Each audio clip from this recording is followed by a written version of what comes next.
Okay, we're ready? We're ready. Okay.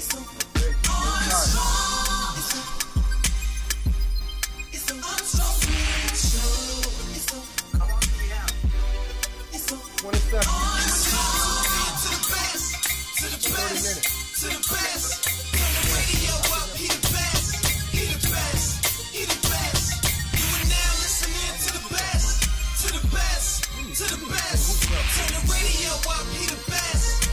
Hello everyone, this is Armstrong Williams on the right side.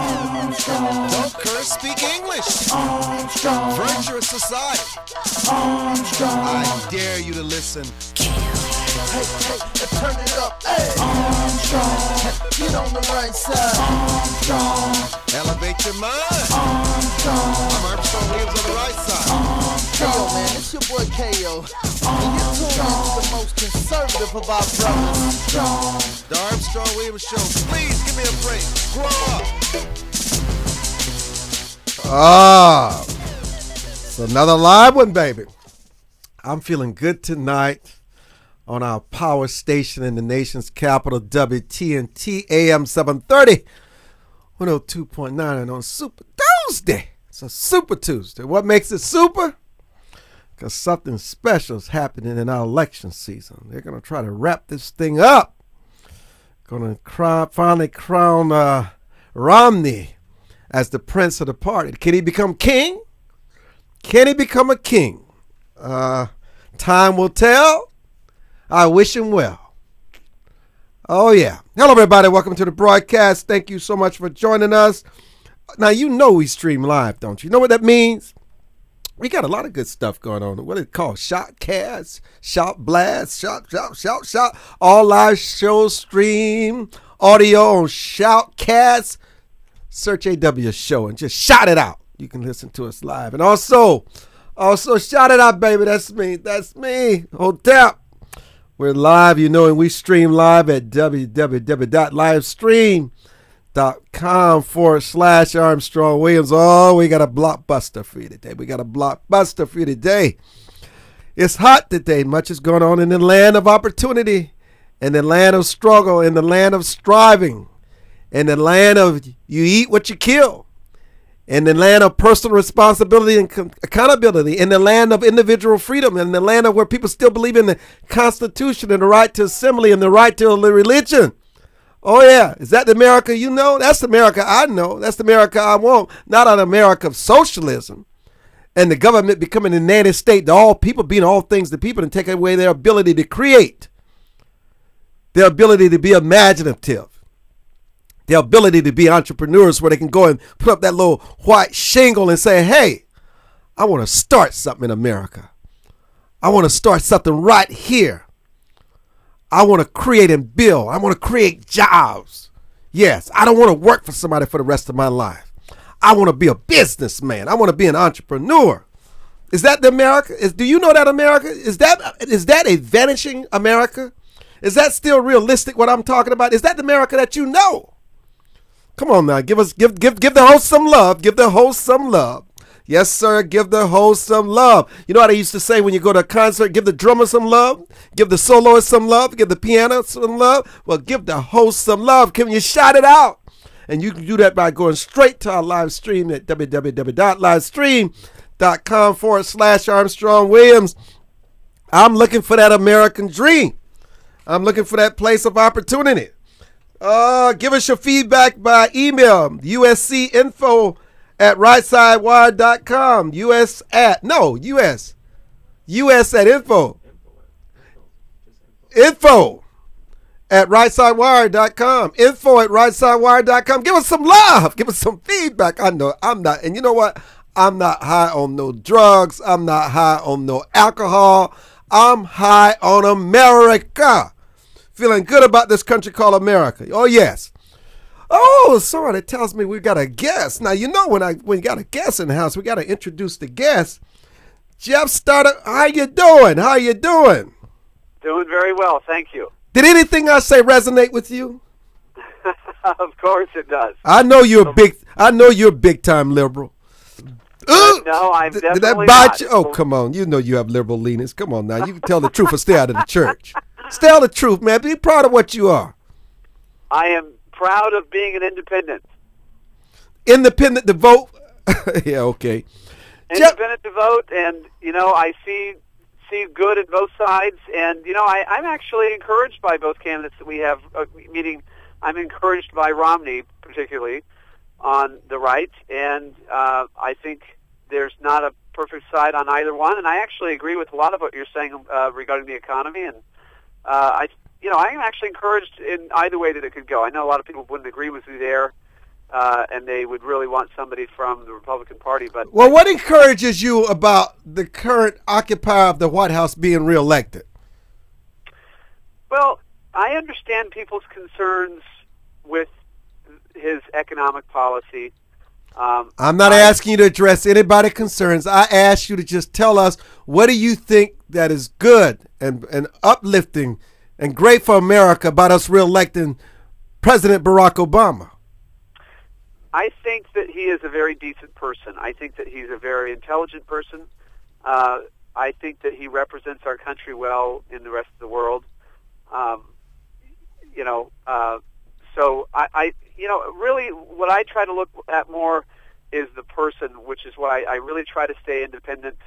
I might not agree with everything that he believes. I certainly am more conservative when it comes to social issues like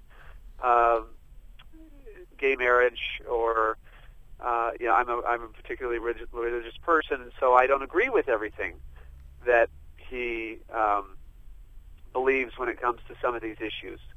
But I do believe that he is a very decent person, and I really appreciate the way he approaches things, especially when dealing with the international community, particularly Iran.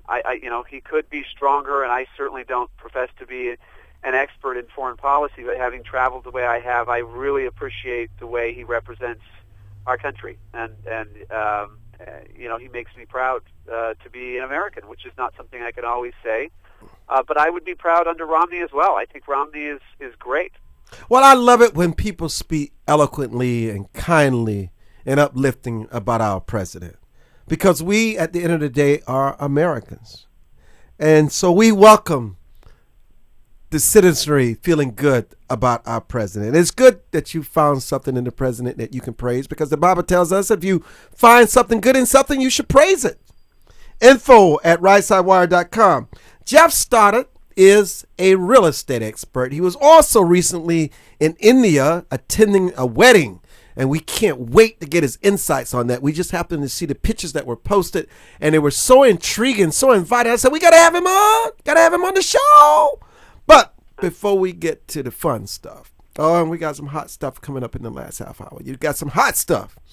Remember Donna, someone sang about hot stuff, but I'm talking about a different hot stuff, baby. Jeff Stoddard, today more than ever, everyone has questions about the real estate market. When will housing come back? How can I stay in my home? What is the government doing? Will I ever be able to sell my house? Despite some positive signs, many people remain scared and uncertain about what is really going on. Can you help us in that regard? I'd love to shed any light that I could. I think the important thing to think about in these times is think about the inverse of these times, which was just happening about 6 years ago. Everybody thought that real estate values were never going to go down. They thought that if you bought a house, you could never go wrong, and over time, the value would always go up. We're in the inverse of that time right now, and just as it's dangerous to always think that real estate is always a safe investment and it will always go up, the inverse is also not correct, which means it's not going to always be depressed like this, and real estate values will come back. It's cyclical. I'm telling you right now, I work with a lot of investors who are picking this market apart because there are so many great values, specifically because, one of the main reasons, because people don't see where it's going to come back, and it will take a while to come back. But people who know that this is cyclical and have the patience and the ability to be able to invest in things and hold on to it are going to benefit greatly. It's just we are all very, very mired in this very difficult market, which is not just difficult because of the way we perceive it. It's difficult to get financing. It's difficult because asset values do continue to decrease, but it's cyclical. So I think that's the most important thing to remember. And it may be harder for people to really grasp that if you're in a particularly depressed market like some of them that are out there, Las Vegas, California, Florida, and so on. And there's no promise to when it will come back or how strongly it will come back. So you have to be wise about what you're doing if you are investing or in your particular situation with your own just personal home. But it's cyclical. Why do you think so many people struggle? With what particularly? Why do they struggle with their homes, the refinancing, with the loan modification, with the banks? Why? Well, I think, as far as why people are struggling right now and with what's happening with their home, the numbers that we see of, 10% now coming down to 9 and 8% unemployment don't tell anywhere near the story of really what's happened to our economy. The bigger story is not the people who are out of work, but it's the people who are working but are being paid a third of what they were paid before, or their industry has been completely wiped away, or they can no longer make a living in that industry, and so they've gone to the service sector. So they used to be making $100,000 a year, and now they're making $30,000 a year. My brother worked in derivatives on Wall Street, and he is doing something completely different now because that was eliminated. So the industry, real estate finance that I have worked in for a while, has been cut to a third, and the people that are even left still working in the industry, their income, I would say, by and large, has been cut by half to a third. So that's really what's difficult. Hold that horse, Jeff Stoddard. We're coming back. Armstrong, live, AM 730 WTNT, 102.9 FM, streaming live. We'll be back. For more information on the Armstrong-Williams Show, please visit our new website at www.rightsidewire.com. There you can find his syndicated column archive, view live streams, and get your favorite conservative pundits' views on the current issues affecting the American people. From building wealth to foreign policy, stay connected with Armstrong-Williams and his colleagues at the all-new www.rightsidewire.com. Anderson Brothers Bank, a family-owned and operated establishment that blends traditional personal service, local market awareness, and advanced technology to meet the financial needs of its customers. Visit abbank.com or call 843-464-6271 to see how they can assist you with your banking needs. Anderson Brothers Bank, celebrating 75 years of community banking, the way it should be. Stability right in your backyard since 1933. Hello, my name is Ron Moulton. I'm running as a Republican for the City Council in the nation's capital, a political arena dominated by the Democratic Party. I'm seeking office in Ward 7, overwhelmed by unemployment and poverty. For the first time in decades, we have an opportunity to be elected as the people that need the representation the most are now responding to the principles that will uplift them. For more information about my values and to donate, please visit www.ronmoulton.com. Most Americans simply have never been taught the basics of money management, let alone how to secure their financial future. But there is hope. Financial Education and Literacy Advisors, also known as FELA, does what others don't. FELA teaches financial education. If you'd like more information about providing a financial wellness program for your employees, or a credit-bearing college course in personal finance, or other valuable programs, please visit myfela.com. That's myfela.com, or send an email to info@myfela.com.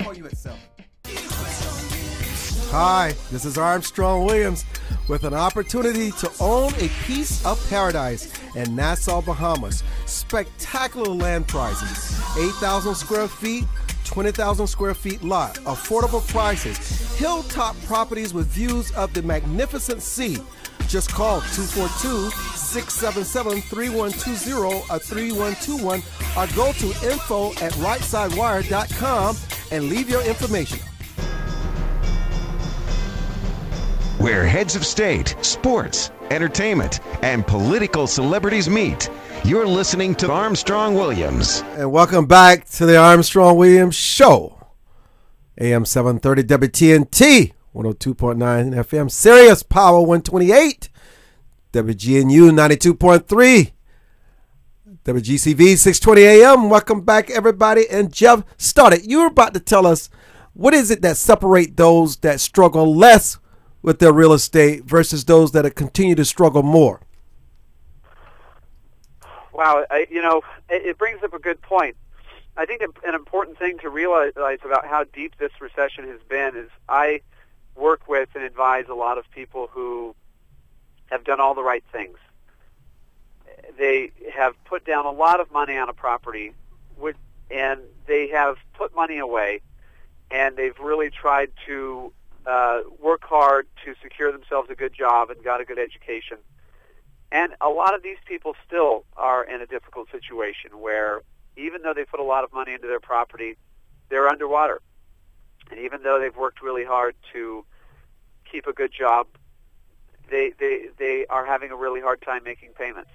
So it's obviously the more prepared we are with putting money away and preparing ourselves so that we can always have a good job by putting ourselves in the right place and educating ourselves, that's going to help us more. And so, but a lot of people have really gone through a difficult time, and it's you can't blame a lot of people that are really still struggling. They're in markets that are very difficult, and it's just an unfortunate situation for a lot of people. So, but the age-old answer to that is, by and large, people who have prepared well and did not overinvest in real estate and kept reserves and tried to be conservative, those are the ones who are still in the game and are doing okay generally. So you also believe that no matter how disciplined, the sacrifices people may make, the work ethic, saying even for a rainy day, there are just some circumstances beyond your control that could even just thwart all your best laid plans. Well, you hate to have that belief because you want people to know and believe in something that's true, which is if you plan and do things the right way and save for a rainy day. But still, when you do that, there are still consequences that are beyond your control. Oh, without a question. I mean, taking, for example, people who tried to buy homes, in 2007 and 2008 and put down a good amount of money, how are they to know that the following year their house value would be cut in half and they would be out of a job? And even though they had plan B, C, and D and had money, 3 years down the road with their income being cut in half or to a third, it's just, so to some people, no matter what you do, bad things can happen. It's just life. And that's happened to a lot of people who don't deserve it, unfortunately, but that's life. Yeah. Where are the opportunities in real estate, Jeff? Well, one of the places is India, and we can get to that now or later, but let's get to it now. Yeah, and we can certainly come back to U.S. opportunities because they are everywhere. With all of the distressed properties that are out there. But, getting into the India discussion, it is just an amazing thing. I've been working with a company there for the past about a year, in Mumbai specifically, and to go there, in contrast to being here and seeing how things have transformed here and how depressed the market is, it's almost like you're on a different planet. There are, of course, 1.2 billion people in the country. In Mumbai itself, there are 25 million people. Obviously, real estate is a scarce commodity, always. And things are just, it's the exact opposite there. There's just so much opportunity. The lower classes, because of the development there, are continually rising up and being able to afford a little bit more. And so opportunities to develop in affordable housing and everywhere are tremendous. Amazing. It's hard to believe how, really, for the next while, it should be there should be tremendous opportunities. And obviously, no matter where you are, you got to look at bubbles. I think everybody's looking at China right now. They just downgraded their growth projection next year to 7.5 from 8, and it was the first time they've done that since about 2003. And people are worried about a bubble there. So you always have to worry about bubbles, or people being overly confident in a market. But that is, it's actually refreshing to be there, because I think it helps give perspective of where we are and where they are. But tremendous opportunity there. But why would someone take the risk going across the waters to a place like India? Well, if you're talking about an individual investor, there are a million reasons why you wouldn't. And if you were wanting to invest there, you would need to make sure that you had guidance and knew what you were doing, just like anything. Especially with real estate, you want to know. Investing in your backyard is a big key to it, or at least having somebody that you know knows that area. But for the investor who can put money and time into research, into investing in India, there are a million reasons why. Obviously, you have to get granular and get down on the ground and see what's happening in a particular place in the project that you might want to invest in, if that's what you're looking at doing. But when you look at the numbers as far as growth, everybody talks about China. India is going to pass China soon as far as population. We're hearing that, and that does make sense. And India speaks English. Nobody talks about these things. Everybody talks about China and India, BRICS, Brazil, Russia, India, China. India speaks English, so they more naturally integrate with the rest of the world. Their lower and middle income classes are highly educated, like China.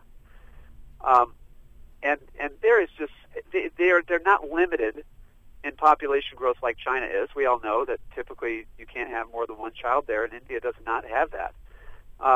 So I actually see, for a lot of reasons, more opportunity in India, especially mid to long term, than China. I think they're both going to do well. And I think the world is going to change drastically over the next 25 years. And because these things take a while. There's a lot of infrastructure that needs to be built up and so on. But India is going to be a player for a very long time. With the opportunity that's there, if you could do very, very well in real estate there, and because you're talking about values where real estate prices can be very high, for example, in Mumbai, but in the outlying areas, if you're investing in affordable housing projects, you're talking about individual homes for $30,000 a piece. And when you understand the economics of Mumbai, it's the financial center of not only India, but the whole area surrounding the region, and the type of money that you can make. And for people to be able to buy a home for the $30,000 to $40,000 range and commute into the city with the opportunities that are there, you can see, especially when real estate prices in Mumbai proper are very similar to, and in some cases more expensive than Manhattan. So there's tremendous opportunity there. What are the best opportunities for real estate for people in the United States? Is it because of your zip code? Is it your state? It's your tax situation? What are some of the things that encourage and enhances real estate purchases depending on where you are in the United States? Each area is different. And I would go back to identify a good opportunity. I think a lot of the times it's really best to start out knowing your own backyard so that you can identify what's a good opportunity. Here's an example. I'm from California.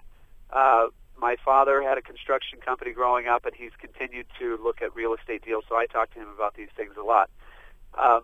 The market's so depressed there that you can find land deals there now where you can buy land at about $1 a square foot that's zoned industrial. This is land that a few years ago was selling at about $8 a square foot. So you can do the math. We don't know when that's going to return to $8 a square foot, or you can even fairly say we don't know if it ever, quote unquote, will in our lifetime. But understanding the economics of things and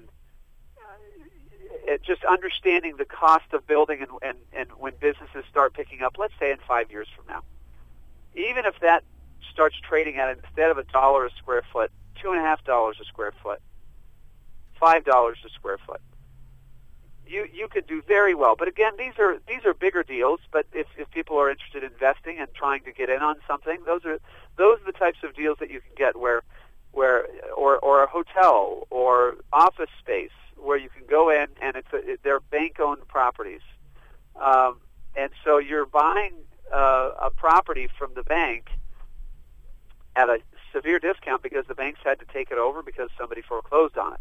These are the types of deals that you can take advantage of now, where you may need to go in and give the property some TLC and do some renovations and get it rented out again. But so in our area as well, there are things like this everywhere. And so knowing the numbers and the economics and knowing the area and the demand really can help you identify where there are opportunities. And so if you're talking residential, it's the same thing. You may know the area in which you're living in. It relies less a little bit on economics when you're dealing with a residential purchase, but more on the desire to live in certain areas and the demand and the future demand for schooling or for this and this and that. And as long as you have patience and you're being wise, a lot of times you can buy something right now and really kind of say, well, how much lower can it go? If you're buying a property that was bought 4 years ago by a person at $800,000 and now it's only worth $350,000. Jeff Stoddard, what's the best webpage address for you as we are out of time? Best web address for me would say, why don't we say www.zivagroup.in. Thank you, Mr. Stoddard. It's always a pleasure. We'll be back with much more Super Tuesday. Don't go away. For more information on the Armstrong Williams Show, please visit our new website at www.rightsidewire.com. There you can find his syndicated column archive, view live streams, and get your favorite conservative pundits' views on the current issues affecting the American people. From building wealth to foreign policy, stay connected with Armstrong Williams and his colleagues at the all-new www.rightsidewire.com. Join the millions of Americans who pursue one of our country's finest traditions, from hunting to sport shooting. Since 1871, the NRA has grown as a service organization involved in all aspects of shooting sports and is a proud defender of the Bill of Rights. Join today to begin taking advantage of exclusive membership offers and discounts, including up to $25,000 in insurance coverage. Contact the NRA today. Call 1-800-672-3888 or visit nra.org. Elder Chicks is an exciting part of the fastest growing segment of the population. Women in their 70s, 80s, and older who are mastering the art of a senior life. We're no longer unseen and unheard. We're providing role models for each other and the baby boomers who are fast approaching retirement. Join our virtual community. Hit www.elderchicks.com on your computer keyboard. Most Americans simply have never been taught the basics of money management, let alone how to secure their financial future. But there is hope. Financial Education and Literacy Advisors, also known as FELA, does what others don't. FELA teaches financial education. What? If you'd like more information about providing a financial wellness program for your employees, or a credit-bearing college course in personal finance, or other valuable programs, please visit myfela.com. That's myfela.com, or send an email to info@myfela.com.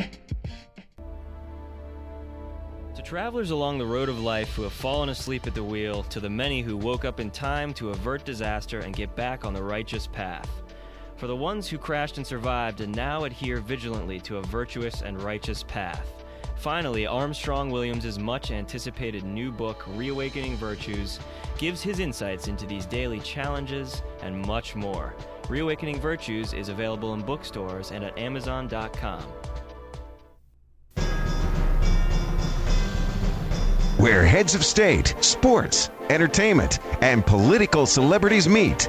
You're listening to Armstrong Williams. Okay, it's Super Tuesday, and we have two commentators who are frequent guests on the Armstrong Williams show. They come on respectively on Tuesday and Wednesday. Milo Pickney on Tuesday and Logan Delany on Wednesday. And guys, we have got to talk some Super Tuesday before our national audience in Washington, D.C. Let me welcome the two heavyweights, unbiased, unfettered, usually right.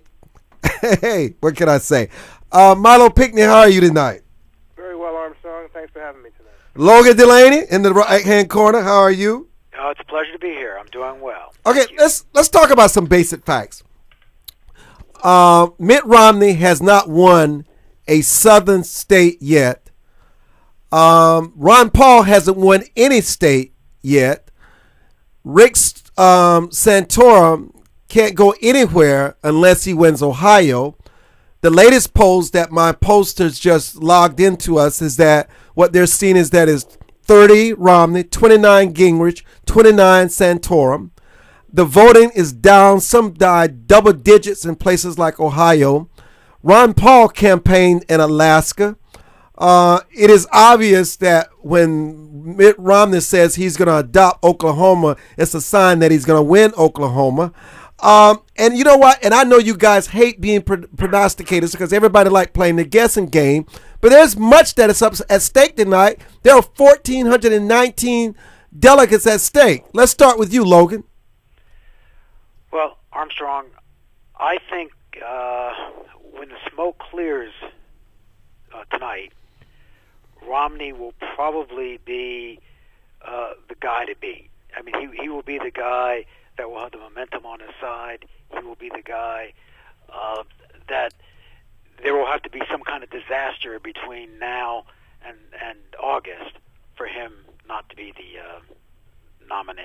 Now, having said that, I think the thing about Romney that is somewhat disturbing is that he does not really light people's fire. Nobody's excited about Romney. He's everybody's second or third choice because they think that he can beat Obama. And but there's not that passion out there for him, either from the Christian evangelical right or even the fiscal conservatives. If you talk about the candidates that are really lighting people's fire, Ron Paul has an incredible following among young people. He hit a nerve with his civil libertarian views of small government.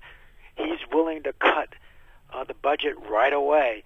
Not some great wait that you have to go through, as in the Romney plan. Santorum is appealing to the evangelical conservatives. But Romney is our guy who, he represents the safe candidate. I suspect that Romney is going to be more or less politics as usual in Washington with a conservative bent, but he's not going to shake things up. Let me just remind our audience before we hear heavyweight Milo Pickney's assessment. 10 states are voting tonight, but most observers will only be looking at one outcome: the state of Mitt Romney's presidential campaign. A strong showing could anoint him the presumptive GOP nominee and put to bed doubts about his ability to rally conservative support. Major losses will ensure the Republican primary battle will endure another chapter of uncertainty and doubt, thereby reinvigorating a rival's campaign. Milo? Well, I think Romney's got the biggest challenge that his campaign is facing is overcoming prejudices about his Mormon faith. Just speak up for us a little, Milo. I'm sorry, can you hear me now? Yes, go ahead. Yeah, I think Romney's biggest challenge might be overcoming prejudices about his faith and his convictions and understanding of mainstream America's current life experience. Romney has to overcome a whole bunch of issues. I don't think people trust him. I think the greater majority of people, are suspect of his wealth and his ability to manipulate, and his history of doing so. So I think that the biggest thing facing Romney right now is all the various prejudices that exist in the field that look upon him. That compounded by the fact that Romney is not going to capture the South, and for the Republican to take Obama out, they're going to have to command respect in the South. And I think the only place Romney is going to get any sustainable support out of the South is likely to be Florida. Not a very interesting prognosis. We're streaming live here at www.livestream.com/Armstrong Williams. You can email us at info@rightsidewire.com. And all the live shows stream audio on Shoutcast. Just search AW Show. Now, while much of the narrative will be shaped around Romney's performance in battleground states like Ohio and Tennessee, early polling and election math suggests that even a weak performance by the former governor will land him the most delegates of the night. And let me tell you why. Only Romney and Paul, if I must remind you, made the ballot in Virginia, which awards 46 delegates, and where Romney is expected to win handily. Now, that built-in cushion, coupled with the likelihood of a Romney sweep of all of Idaho's 32 delegates and a strong showing in Massachusetts, should be enough to give him a substantial edge by the end of the evening. He already has a strong lead in delegate totals. No one talks about that enough. Now, on Wednesday, March 7th, which is tomorrow, the Santorum campaign will be looking at a significant deficit to Governor Romney in bound delegates and no realistic hope of closing that gap.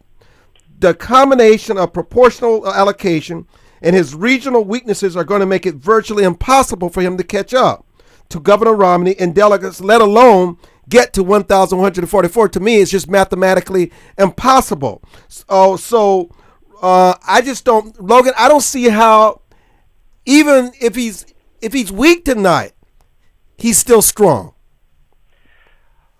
Armstrong, I think, we'll see what happens tonight. I think if Romney wins Ohio, it's more or less smooth sailing. If he doesn't win Ohio, he's going to have to fight a little harder, win a few more primaries. But basically, I think it's Romney's to lose at this point. And I think Santorum has an all but impossible task to catch up with Romney. But still, Milo, the optics of the evening will be important for Romney as he seeks to pivot his campaign into general election mode and repair some of the bruising caused by the hard-fought primary. I mean, this was a tough primary. I have not seen anything like it in recent memory. And even a poll released this week by the Washington Post and ABC News found none of the Republican candidates with a favorability rating above 40%, evidence that the GOP's brand has been hurt by the difficult nomination fight. How do they overcome this, Milo? Yeah, I don't know that I have an answer to that. We need a candidate that can garner confidence, and right now I don't see that any of our candidates do. Romney, if you look at recent polling, Romney is almost toe-to-toe with Obama, and that doesn't even account for the overwhelming advantage an incumbent typically enjoys. I mean, right now, if you looked at a general election between Romney and Obama, you'd see a 49 against 44 in Obama's favor, a 5-point spread. And again, that doesn't even account for the incumbent status. So I don't know what we're going to do with and I have to agree with Logan. At this stage of the game, the nomination is Romney's to lose. I don't think Ron Paul also ran. Gingrich is likely to lose whatever ground he has this evening, and Ron Paul and Santorum. Santorum, his only role at this point is to challenge Romney's ability to get the delegates he needs and forcing the primary on longer. He should actually step down if Romney performs tonight. We need to unify the party and get behind Romney, but the bottom line is I don't think even if we do, he can beat Obama right now. He's going to have to do something dramatic.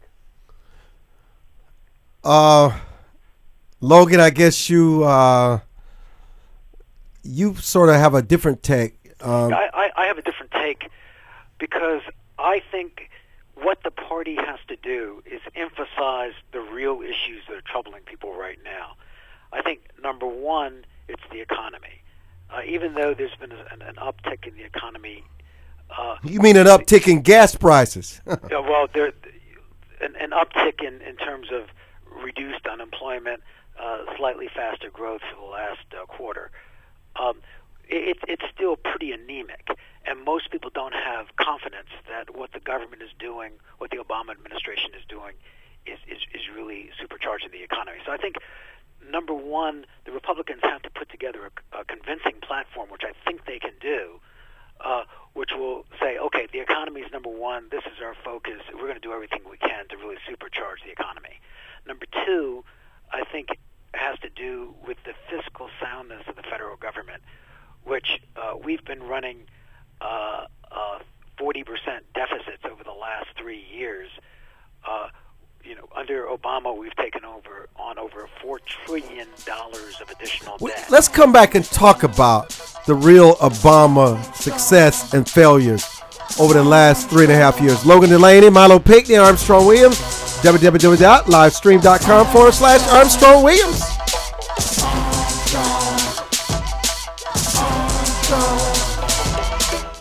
For more information on the Armstrong Williams Show, please visit our new website at www.rightsidewire.com.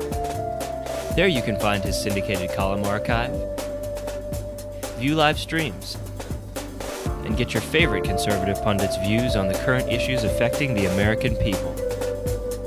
From building wealth to foreign policy, stay connected with Armstrong Williams and his colleagues at the all-new www.rightsidewire.com.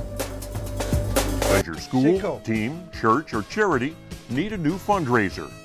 Do you need to work out of your home or part-time? Are you a small business that can use an additional revenue stream? Then you need Yellow Llama. Do you need affordable web services or tools to enhance your existing business? Are you a graphic artist who wants to create a revenue stream with your art but not get ripped off? Then go to www.yellowllama.com. Anderson Brothers Bank, a family-owned and operated establishment that blends traditional personal service, local market awareness, and advanced technology to meet the financial needs of its customers. Visit abbank.com or call 843-464-6271 to see how they can assist you with your banking needs. Anderson Brothers Bank, celebrating 75 years of community banking, the way it should be. Stability right in your backyard since 1933. Most Americans simply have never been taught the basics of money management, let alone how to secure their financial future. But there is hope. Financial Education and Literacy Advisors, also known as FELA, does what others don't. FELA teaches financial education. If you'd like more information about providing a financial wellness program for your employees, or a credit-bearing college course in personal finance, or other valuable programs, please visit myfela.com. That's myfela.com, or send an email to info@myfela.com. Hi, this is Armstrong Williams with an opportunity to own a piece of paradise in Nassau, Bahamas. Spectacular land prices, 8,000 square feet, 20,000 square feet lot, affordable prices, hilltop properties with views of the magnificent sea. Just call 242-677-3120 or 3121 or go to info@rightsidewire.com and leave your information. where heads of state, sports, entertainment, and political celebrities meet. You're listening to Armstrong Williams. Let me raise this with our distinguished panel here. Milo Pickney from Atlanta, Georgia, and Logan Delany, who's from New York and Florida. So, Logan, you were talking about the $4 trillion. You were saying something about trillions. Go ahead. Yeah, no. So there's a federal. We're spending much more than we can afford to spend, and the Republicans have to put forth a very convincing program that they're going to solve this problem with fiscal conservatism. The next thing, and I think probably the fly in the ointment, is that there is a reasonable probability there may be a war in the Middle East before November. And I'm not sure how that's going to translate. But I can tell you that President Obama has really torn his britches with the Jewish community over Israel. A lot of them do not trust him anymore. He had overwhelming Jewish support. I think 85% of Jews who voted in the last election supported President Obama. I think there's a lot more skepticism of President Obama in the Jewish community today. And what is going on right now in the Middle East is that there's a reasonable probability that Israel and Iran may go to war with each other. And I don't know how that's going to play out, but it is a wild card with respect to the election. Milo? Well, I think Logan touches on a couple of points. First, let me say I agree wholeheartedly that the primary focus needs to be almost laser dialed in on the economy. Debt reduction and spending controls need to be put in place to demonstrate that there is some potential to reduce the deficit and get back onto closer to a balanced budget. But having said that, there's a real challenge that serves as an obstacle to achieving that goal, and that really stems out of the Middle East. And with the rhetoric coming out of Iran and the adverse impact it is having on fuel prices and is likely to continue having, through the third quarter of this year, the president has a real challenge, and the GOP needs to focus on their plan to overcome those challenges. The problem rests in that none of our current GOP candidates have demonstrated a solid grasp for presented a plan to resolve those very challenges. Where Logan and I disagree is, while I believe a war is likely to erupt with Iran, or at least some military action is likely to erupt with Iran, I don't believe that it will be Israel that does it. I think that Netanyahu is likely to back off on that issue under additional pressure from Obama, and that the probability is greater that there will be U.S. intervention or some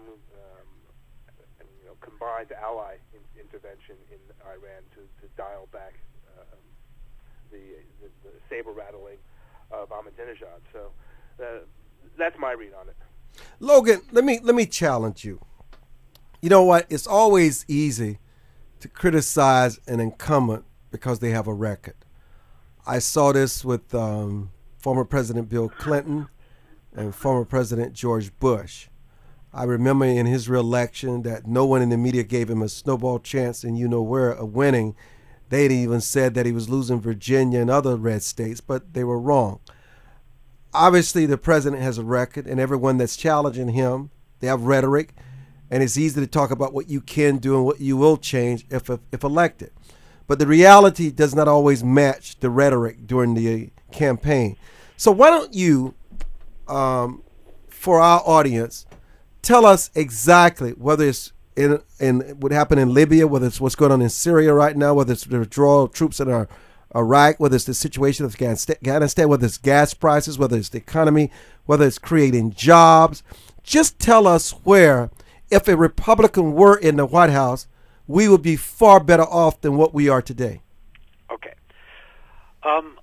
Let's start with Obamacare. I think the Republicans would do their best to eliminate Obamacare. Now, Obamacare is going to create an incredible cost to American business and to American taxpayers. We are being forced to buy something that we don't want to buy or may not want to buy. So I think that is going to create its own. If you just get that out of the way, it leaves a lot of money around in society for Americans to do other things. Number two, I think Republicans are more likely to have a tax policy which is more conducive to economic growth. I think you have to deal with it in two areas: on the individual tax side and on the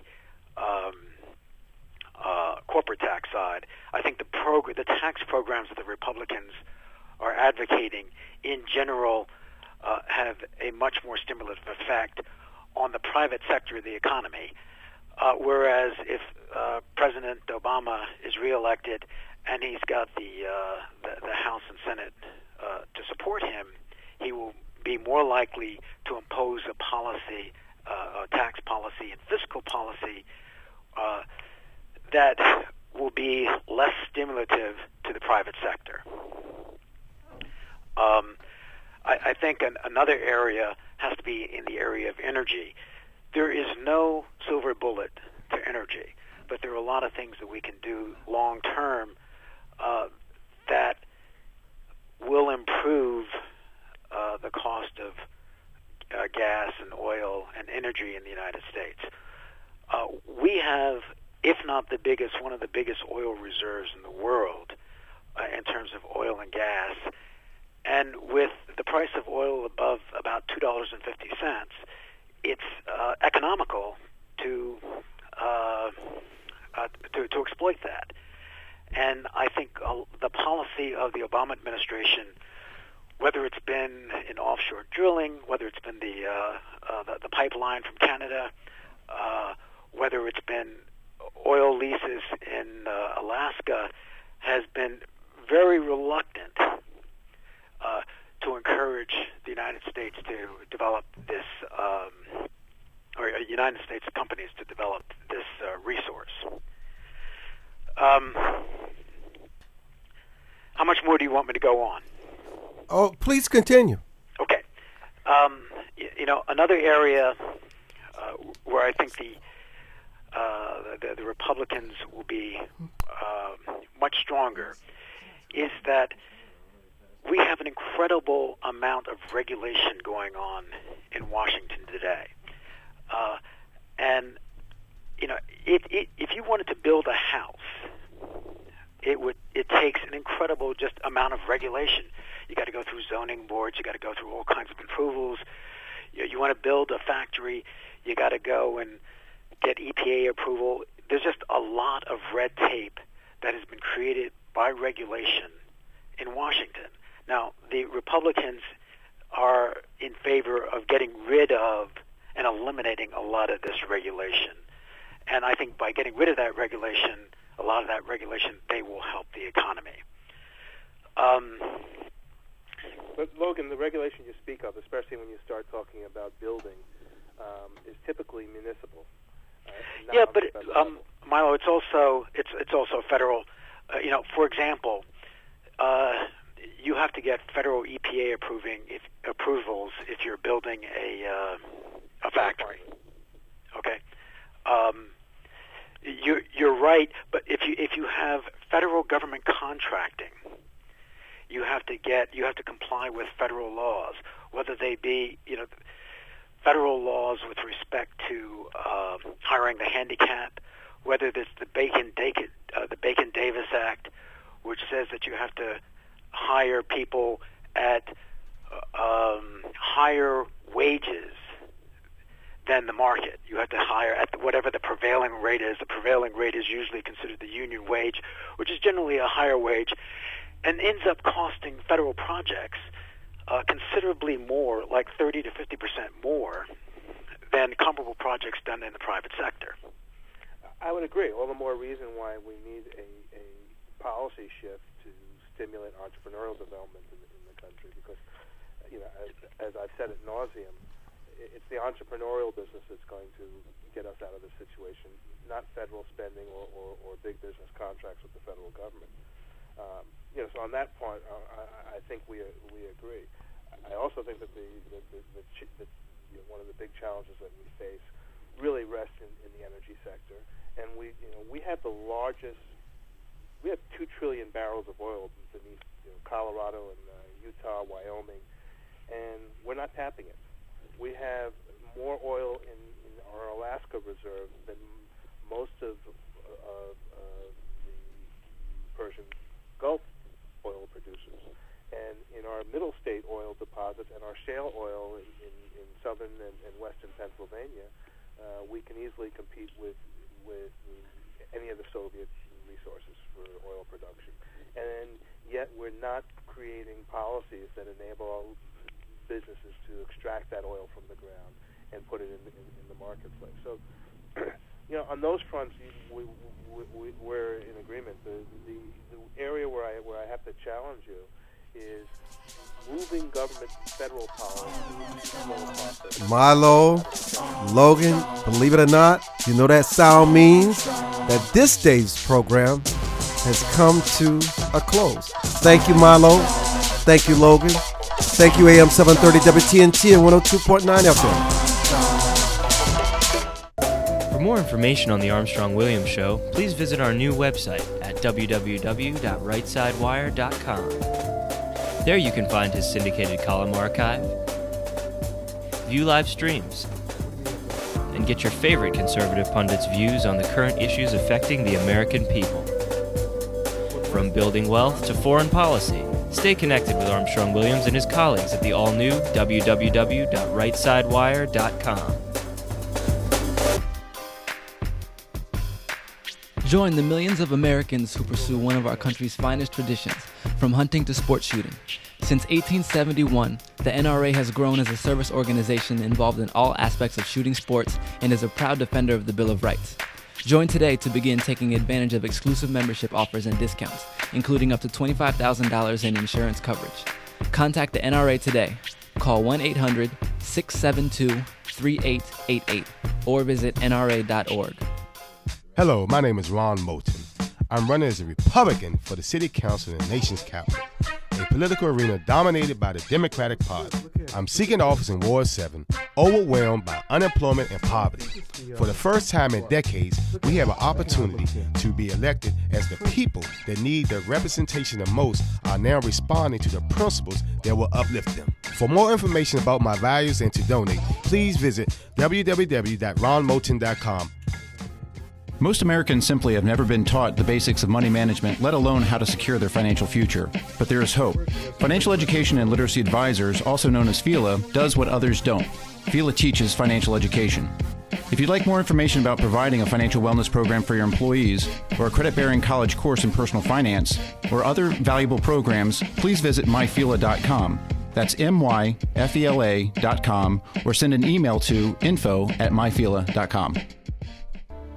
To travelers along the road of life who have fallen asleep at the wheel, to the many who woke up in time to avert disaster and get back on the righteous path.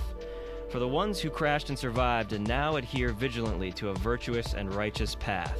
Finally, Armstrong-Williams' much-anticipated new book, Reawakening Virtues, gives his insights into these daily challenges and much more. Reawakening Virtues is available in bookstores and at Amazon.com. Does your school, team, church, or charity need a new fundraiser? Do you need to work out of your home or part-time? Are you a small business that can use an additional revenue stream? Then you need Yellow Llama. Do you need affordable web services or tools to enhance your existing business? Are you a graphic artist who wants to create a revenue stream with your art but not get ripped off? Then go to www.yellowllama.com. Good God! I got to ask you what we need. Soul food.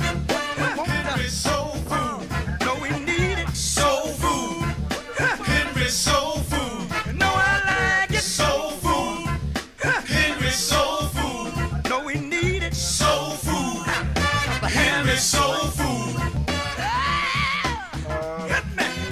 Home of of the sweet potato pie. Even the keenest taste buds will tell you the best food on the planet. Large enough to serve you and small enough to know you. So get to Henry's at 5431 Indian Head Highway, Oxon Hill, Maryland, or give us a call at 301-749-6856. Soul food. Henry's soul food. What we need. Soul food. Henry's soul food.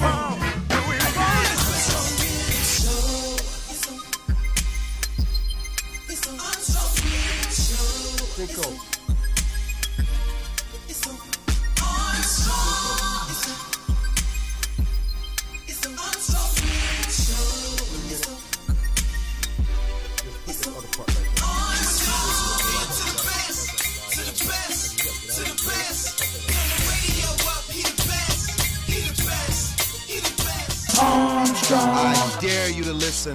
Hey, turn it up. Hey. Armstrong. Get on the right side. Armstrong. Elevate your mind. Armstrong. I'm Armstrong Williams on the right side. Armstrong. Yo, man, it's your boy K.O. And you're tuned into the most conservative of our brothers. Armstrong. The Armstrong Williams Show. Please give me a break. Grow up.